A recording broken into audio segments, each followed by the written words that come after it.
Welcome everyone to the first installment of Social You Should Know, a video series that we're going to use to accompany our weekly email blast that we send out to all of our followers to help them keep up with the ongoings in the social media marketing world. My name is Craig Carter. I'm here with President of Ignite Social Media, Jim Tobin. Jim, thanks for joining us this week. Happy to be here. So yeah, we've got quite a few big announcements to talk about this week. Facebook Insights path, but the biggest one is probably Instagram video. What were your first impressions? Yeah, I thought it was a good move strategically by Facebook to counter Vine. Vine and Twitter has grown very, very quickly and gotten good adoption, and Instagram sort of Facebook realized we got a much bigger user base. They're already using this app, so let's just add video to it. So strategically it was a good move. I like that they went a little longer than 6 seconds, giving us the option to do a little more than that without going crazy. So 15 seconds is I think, a decent compromise. But you wrote the blog post on it on our blog. What were you surprised by? Well, I was surprised by the main thing that I saw that was missing was you can't save drafts, and you can't upload video that you took outside of the Instagram app. Those are the two biggest criticisms of Vine. Kind of the beauty of Vine, and also kind of where it fails, is it's extremely simple. Yeah. That's what's so appealing about it, but that's what is also so detracting from it, especially in terms of marketers. Yep. But Vine is adding that, hopefully soon. I loved what Vine did. The morning of the announcement of Instagram, they put out a Vine teasing that they're going to have drafts, the ability to save drafts soon, which was a little PR battle. It was cute. It was clever. Yeah, it's. I think in the end we all benefit from this war because it's just going to make both a lot better. Well, I think we have a new format. This short form, almost animated GIF video is a new format, and I don't personally like to watch a lot of YouTube videos because I know somebody's going to put an obnoxious 30-second pre-roll in front of this 30-second video, and I just don't want to spend that much commitment. And I knew on a Vine it's a real quick thing. Now on the flip side, the Instagram and the Vine videos may be so easy to do that they may be of such low quality that people may stop clicking on them. So that's the behavior we'll have to be watching for. Yeah, it's kind of its own unique art form. It'll be interesting to see where it goes. A couple other things that I found interesting. 15 seconds, same second as a 15-second advertisement, like a spot on TV. So it's very friendly for advertisers. Another thing is very easy to embed finds in blog posts or your website. More, not impossible, but difficult to embed Instagram videos. Yeah.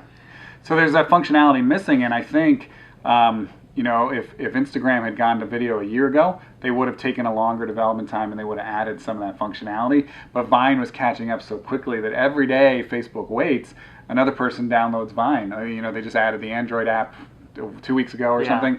Every day they wait. So getting it out there with at least similar functionality, and now the development race for both, it's almost like posters versus Tumblr back in the day. Who's going to iterate faster?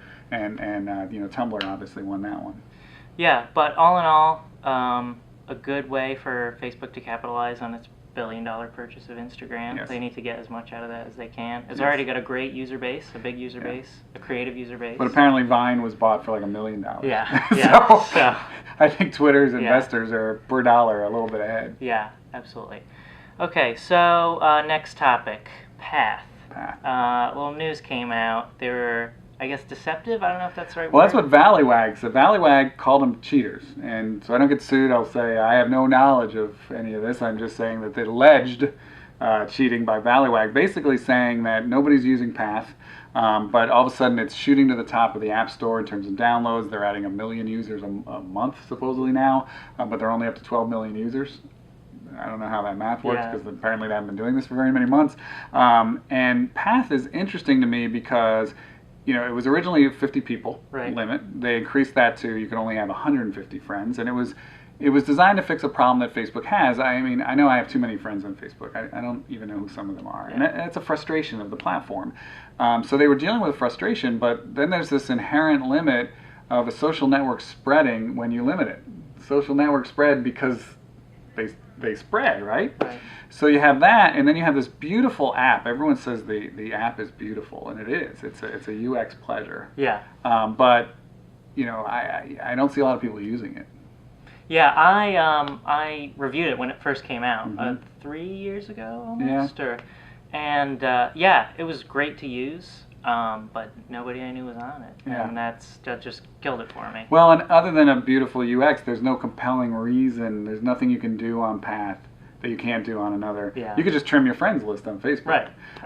And the other, it's interesting. I have a friend in the social media space, and he was on Pinterest before anybody. I mean, I remember looking at Pinterest right when it came out because he was on it, and I was like, this is a little weird. I don't really get it. But he kept pinning for like a year. I mean, we're talking an 18-month period where John was the only one I know using Pinterest, and he was on Path too. And then Pinterest, hockey sticked up, and all of a sudden everybody used it.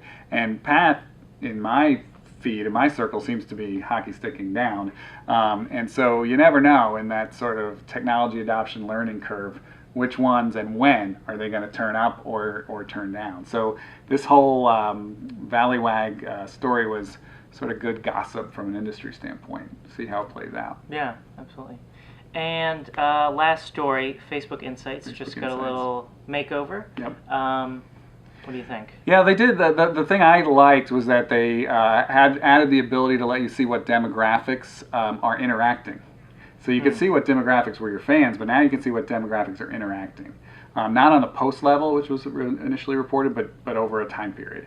So over a time period, you had 12 to 18-year-old women replying, responding or tweeting, not tweeting, liking or sharing or commenting, or you had 68-year-old men. Like who's responding to your stuff, and that's very interesting because that's the engaged audience is often, as we've seen, different than the total audience. So I like that, and I like how Facebook is paying attention to their product generally. We've got Instagram, we've got hashtags, we've got replying with photos, which I think is a little questionable thing. I think we're going to tire of it pretty fast. I kind of like it. We'll see.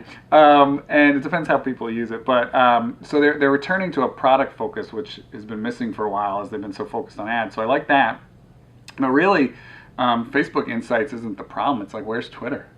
They still won't tell me the impressions. Yep. Pinterest was not even a year old. And they're like, here's the impressions.